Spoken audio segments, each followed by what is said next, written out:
My name is Dale Osgood, and for 11 years I have surveyed abandoned mines for the state of Missouri, which means I get paid to walk into places most people spend their whole lives making sure they never have to enter. Not tourist caves, not the ones with handrails and gift shop lanterns.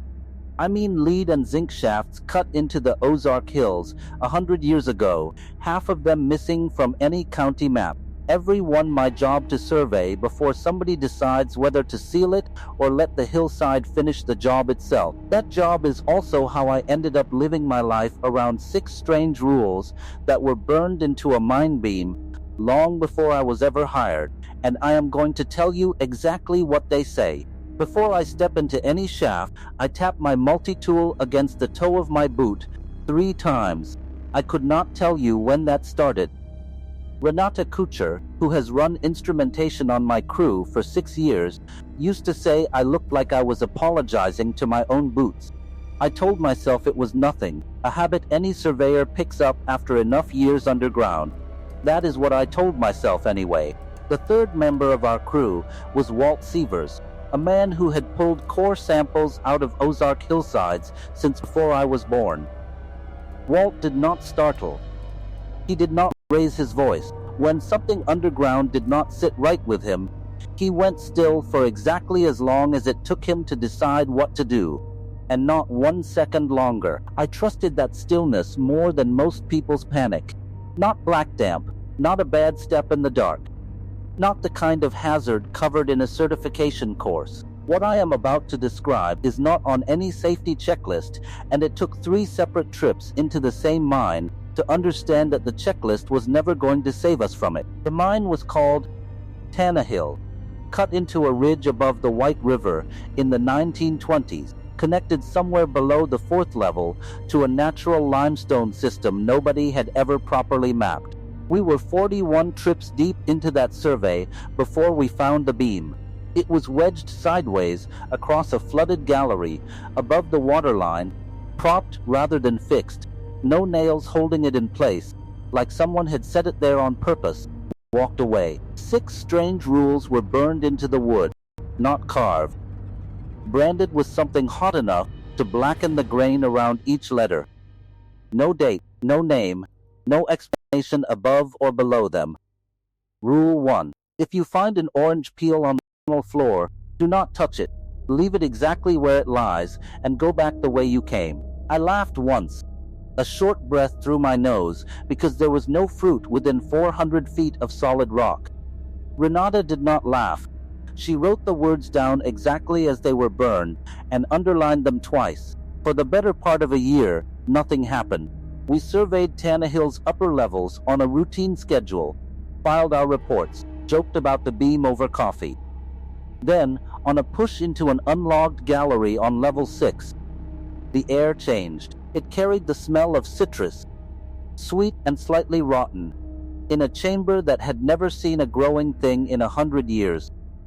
That was the first crack, and once it opened, it did not close again. We found the peel 4 days later, curled and pale orange, sitting on a dry ledge in a passage we had checked clean the week before. Renata crouched to bag it for the sample kit, out of habit more than curiosity, and her fingers were an inch from it before Walt caught her wrist. I have tried to explain what her face looked like in that half second.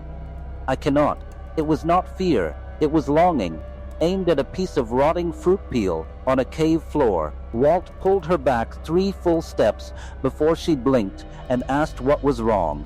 Later, an old man who had worked Tannehill as a boy told us what his father used to say, that anyone who touched what the mine left out started smelling an orchard that was not there, and kept walking toward it, level after level, convinced the trees were only a little farther on. The smell turned sweeter the deeper a man went, he said, until it curdled into rot right around the moment his legs gave out under him. 2 men from his father's crew went looking for that orchard in 1958. Their lamps were found still burning, wedged upright in a crack of rock. The men themselves were not. That was the last easy day we had in that mine. Rule 2.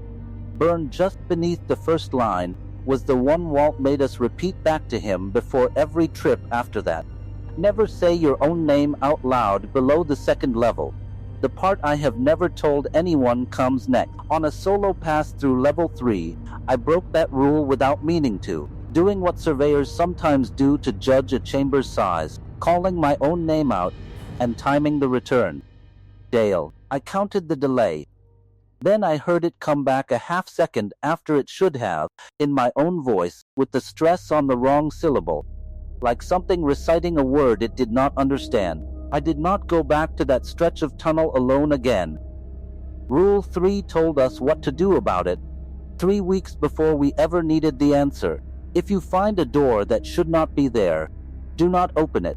Chalk an X beside it, and keep walking. We found the door built into solid rock at the 4th level, hinged and shut, standing in the middle of a passage with nothing on either side a door should ever separate. Walt chalked the X on the stone, and we kept moving, none of us looking at it directly walking past. Rule 4, burned lower on that same beam, told us why. If someone calls your name from a passage you have not explored yet, do not answer. Count the calls before you decide anything. It happened to Renata on the 5th level, 3 weeks after the door.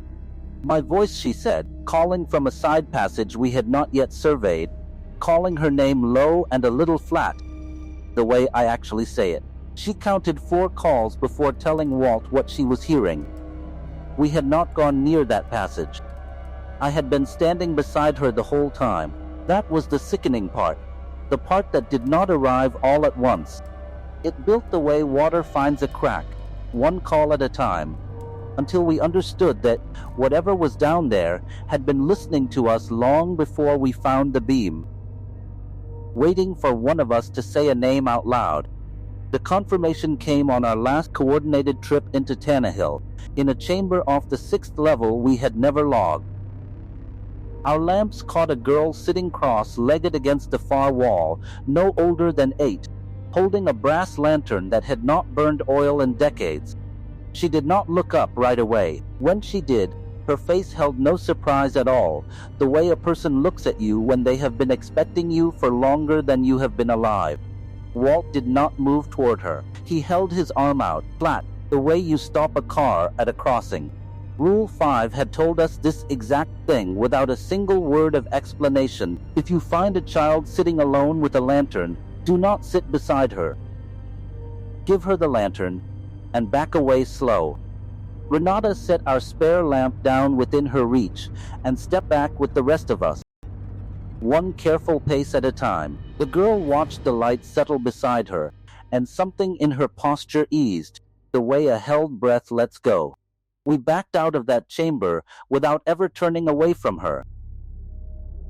And none of us spoke again until we reached daylight. I looked into the old missing persons file afterward.